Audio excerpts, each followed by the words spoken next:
Given the function p of c is equal to c squared plus c, evaluate p of negative 3. All right. So basically, anytime they're asking you to evaluate a function at a particular location like negative 3, we can follow these steps at the bottom left. All right.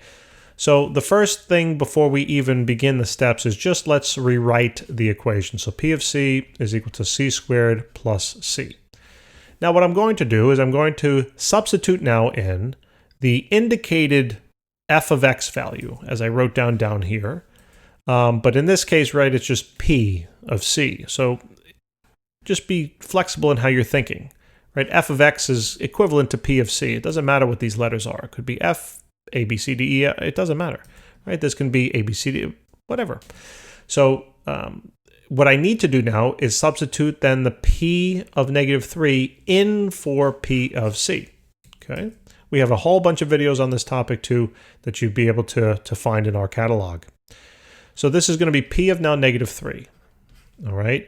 So now what I realize is after I substitute on in my indicated f of x value, in this case my p of c value, wherever I see now my variable on the right-hand side, which is c in this problem, I will substitute the value of negative 3, because that's essentially what it's telling me, right? Here's c, now I substituted negative 3 in for it, so if I substituted negative 3 in for c on the left, then I better do the same thing on the right.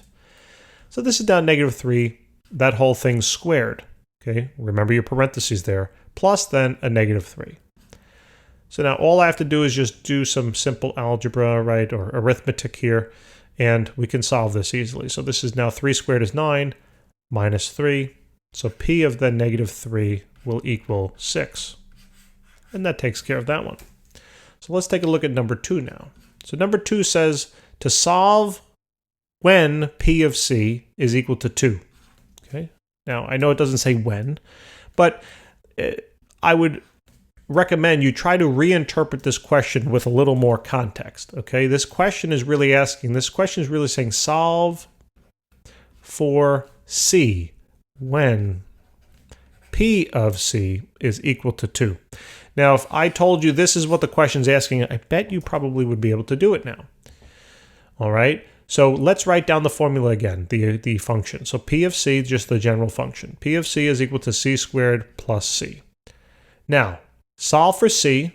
Okay, so I'm looking for c when p of c, which is this thing, is equal to 2.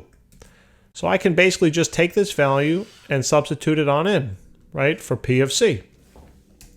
When we do that, we now arrive at this equation. So 2 will be equal to c squared plus c. Now we can clearly see that we have to solve this thing for c. All right, so now how do we do that?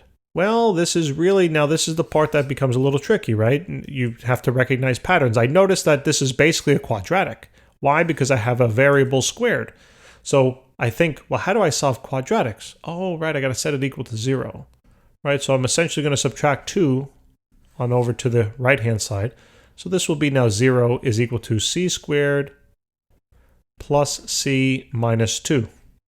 And now you have to remember, right, the whole idea in solving and finding the roots now for this equation will be, right, give us two numbers that multiply to negative 2, but add to positive 1. Okay, so, oh, right, yeah, what would that, yeah, a negative, I got to have the positive being, so it's going to be a positive 2 and a negative 1, right? When I multiply these two values together, it's going to give me a negative 2. And when I add these two values together, it's going to give me a positive 1. Okay, there's a hidden 1 coefficient in front of the c, right?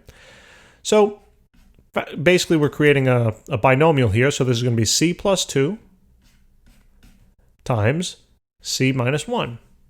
And this whole thing is still equal to 0. So if you were to FOIL this on out, you would get exactly this result. So that should hopefully make sense. Now what I can do is break this up into two equations. Okay, so let's draw a little arrow over here, and I'm going to break it up into two parts now. So this is c plus 2 is equal to 0, and c minus 1 is equal to 0. And now all we have to do is solve for c, right? So just subtract the 2 on over, so it'd be c is equal to negative 2. Great. and then add the 1 on over, so this is just c is equal to positive 1. And there you go. Voila, those are the answers. That's how you solved it. So c is negative 2, and it's also negative 1. Guys, thank you very much for tuning in. Please remember to subscribe, and we'll see you in the next problem. Take care.